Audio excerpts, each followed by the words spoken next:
इब्तदा है रब्बे जलील के बाबरकत नाम से जो दिलों के हाल बेहतर जानता है। करोड़ों दुरूद और सलाम मेरे पाक नबी मोहम्मद मुस्तफ़ा सल्लल्लाहु अलैहि वसल्लम पर। मेरे प्यारे भाइयों, दोस्तों, बुजुर्गों, बच्चे बच्चियों, अस्सलाम वालेकुम। कदरे वजू कोई हालात वीडियो लेट बना रहा हूँ, लेकिन इंशाअल्लाह अब उम्मीद है कि डेली की वीडियो आपको मिलेगी और इलेक्शन के हालात मिलते रहेंगे। दोस्तों, इंतखाब की गहमा गहमी, इंतखाबात की गहमा गहमी आपके सामने है। दो वादे आपसे किए थे, दो आपसे बताया था कि 21 अक्टूबर को नवाज शरीफ पाकिस्तान आ जाएंगे और यकीन कर लें कि इंशाअल्लाह 8 फरवरी को इलेक्शन भी होंगे। तो एक वादा पूरा हो चुका है और इंशाअल्लाह अल्लाह हमारी इज्जत रखेगा, 8 फरवरी को इलेक्शन भी हो जाएंगे। अब तक जो पाकिस्तान के दुश्मन है, जिस मुल्क में इलेक्शन नहीं होने देना चाहते, उन्होंने सेनेट में भी बड़ी कार्रवाइयां डाली हैं और सोशल मीडिया के जरिए लोग अभी भी होंगे नहीं होंगे, होंगे नहीं होंगे, ये बकवासें करते रहते हैं। लेकिन इंशाअल्लाह हालांकि जो मौसम है वो इतना सख्त है कि वाकई कई जगह पे तो बर्फबारी होगी। हो सकता है अल्लाह करे 8 फरवरी तक मौसम कुछ बेहतर हो जाए, लेकिन 15 फरवरी के बाद तो होना ही है बेहतर, क्योंकि जब 15 फरवरी हो तो पो और माह ये दोनों महीने ख़त्म हो गए होते हैं जो सख्त सर्दी के होते हैं। लेकिन बार दफ़ा माह का वो तो गुजर चुका ना। अब ये माह लगा है 15 जनवरी से और ये 15 फरवरी को ख़त्म हो जाएगा। तो माह का आखिरी हफ्ता कुछ मौसम बेहतर हो जाता है। चले, अगर फिर भी कोई ऐसी मजबूरी हो तो केपी के और बलूचिस्तान के 1 या 2 या 3 या 4 डिवीजन ज़्यादा से ज़्यादा ऐसे होंगे जो बर्फबारी की मार में होते हैं, तो उन 4 डिवीजनों में 15-16 फरवरी को करा ली जाए तो कोई फर्क नहीं पड़ता। लेकिन बहरहाल ये 8 फरवरी का इलेक्शन हो जाना चाहिए, इसमें मेरे मुल्क की बका है। क्यों कि 7 को फिर सेनेट खत्म हो जाएगा और सेनेट के भी आधे लोग जब खत्म हो तो मुल्क में ना कौमी असम्बली, ना सूबाई असम्बली, ना पूरा सेनेट, तो एक मखदूश हालत होती है मुल्क की। बहरहाल अल्लाह करेगा इंशाअल्लाह ऐसा ही होगा कि 8 फरवरी को इलेक्शन होंगे। और अब बात आ जाती है कि अब जब निशानात भी मिल लिए और तमाम अपीलें भी जिन जिनकी हो चुकी, फैसले भी आ चुके, तो अब एक जो सिनेरियो है वह बड़ा साफ और वाज़ेह है। सबसे पहले पाकिस्तान पीपल पार्टी ने इतनी जोर से कैंपेन शुरू की हुई है कि लग रहा है बाकी बिल्कुल मुकम्मल हालात का तो रब्बुल आलमीन को ही इल्म है और वो 8 फरवरी को ही शाम को पता चलेगा 10-11 बजे तक कि क्या हुआ। लेकिन तज़िये और अंदाजे और सिनेरियो देख के जो कुछ बताया जा सकता है वो मैं बताने की कोशिश करूँगा। और अगर कोई हैंकी फैंकी ना हुई,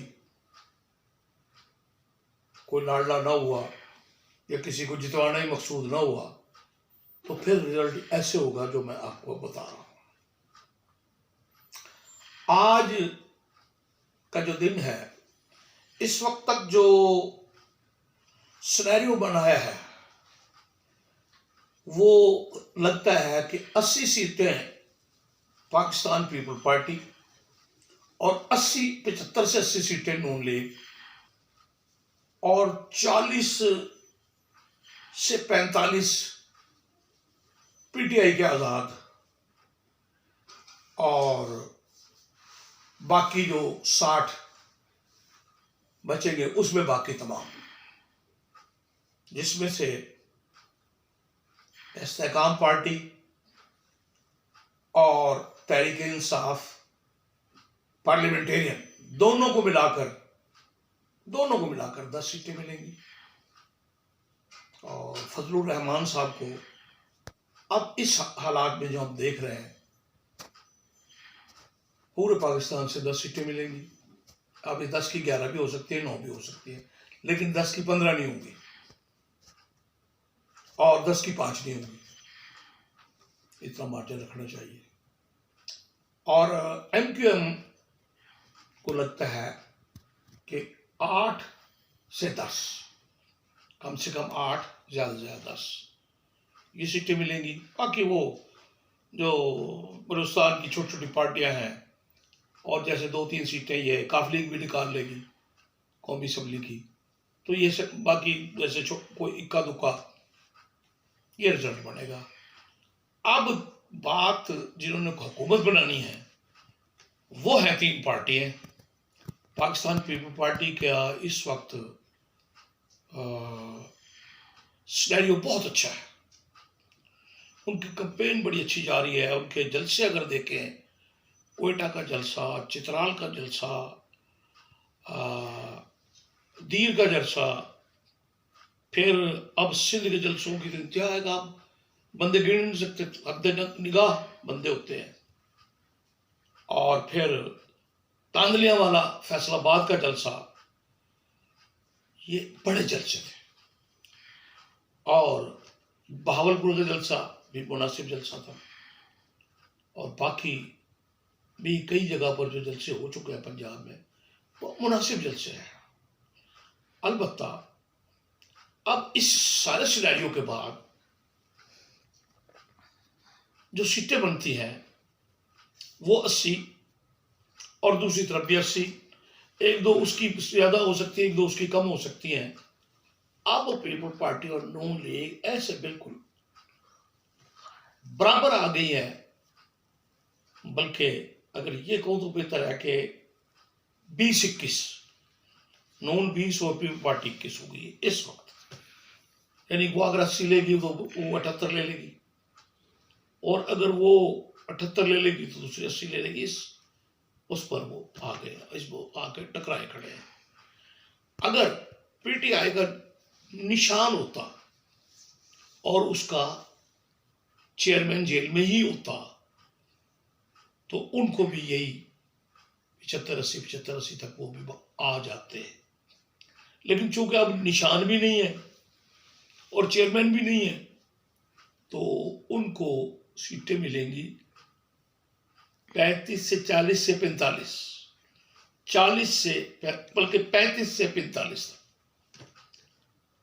उसके बाद बाकी मैंने पहले बयान कर दिया है। हाँ, अगर चेयरमैन भी बाहर होता और बल्ला भी होता तो उनको सीटें मिलनी थी इस दफा 100,